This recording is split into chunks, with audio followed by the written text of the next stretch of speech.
Assalamualaikum, salam Malaysia Madani. Jordan mengutuk serbuan di pekarangan Masjid Al-Aqsa oleh peneroka pelampau di bawah perlindungan tentera Israel. Kementerian Luar Negeri dan Ekspatriat berkata, penyerbuan itu merupakan pelanggaran terang-terangan undang-undang antarabangsa, status quo sejarah dan undang-undang di Baitul Maqdis dan tapak sucinya dan kewajipan Israel sebagai kuasa pendudukan.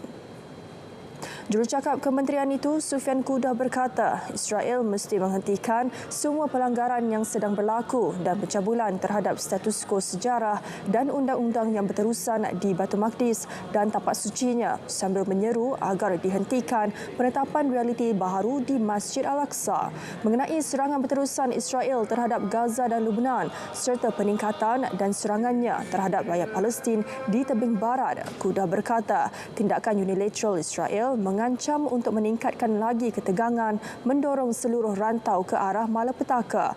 Jurucakap itu menggesa pendirian dan langkah antarabangsa yang jelas dan tegas untuk mengutuk dan menghentikan pelanggaran itu dan menyediakan perlindungan yang diperlukan untuk rakyat Palestin.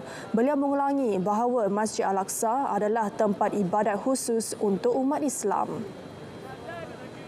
Jumlah kematian warga Palestin akibat serangan tentera Zionis terus meningkat kepada 42,603 orang. Dalam tempoh 24 jam lalu, operasi ketenteraan Israel di Gaza membunuh 84 orang dan 158 orang cedera, menjadikan jumlah keseluruhan hampir 100,000 orang. Pejabat media kerajaan Gaza melalui kenyataan melaporkan kawasan kejiranan Beit Lahia di utara Gaza telah diserang menyebabkan beberapa kematian. Kenyataan itu juga menyebut Amerika Syarikat, Britain, Jerman dan Perancis bertanggungjawab sepenuhnya ke atas serangan pengganas yang dilakukan oleh Israel.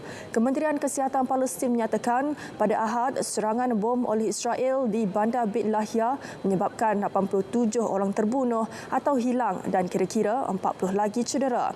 Bangunan-bangunan juga runtuh atau rosak dengan ramai mangsa tertimbus di bawah runtuhan.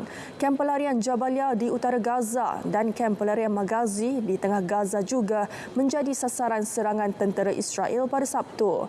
Pertubuhan Palang Merah Palestin melaporkan pada Sabtu ambulans mereka telah diserang oleh tentera Israel di tebing barat dengan peralatan komunikasi dirampas.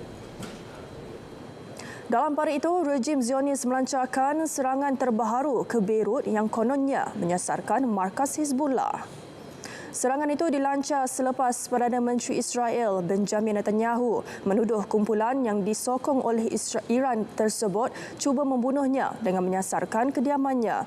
Menurut media Lebanon, serangan berkenaan disasarkan ke sebuah bangunan kediaman di kawasan Haret Hue berhampiran sebuah masjid dan hospital. Terdahulu, Israel melaporkan telah menyerang kemudahan menyimpan senjata dan ibu pejabat perisikan Hizbullah di selatan Beirut. Sebagai serangan balas, sekitar 70 peluru berpandu dilepaskan dari Lebanon pada Ahad. Setakat ini, angka korban di Lebanon sudah melebihi 2,460 orang.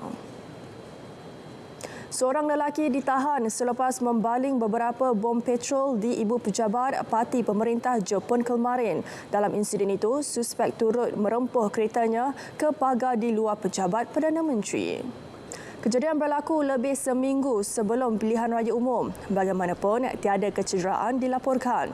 Jurucakap Polis Tokyo berkata, seorang lelaki berusia 49 tahun dari Saitama, utara ibu negara Jepun diberkas di tempat kejadian. Beberapa objek seperti bom molotov yang dilempar terkena kenderaan polis rusuhan tetapi api dapat dipadamkan dengan cepat. Beberapa tangki plastik untuk membawa cecair turut ditemui di dalam kereta lelaki berkenaan. Sekian Dunia 10 dari Sungai ke Segara, Palestin Pasti Merdeka. Assalamualaikum, salam Malaysia Madani.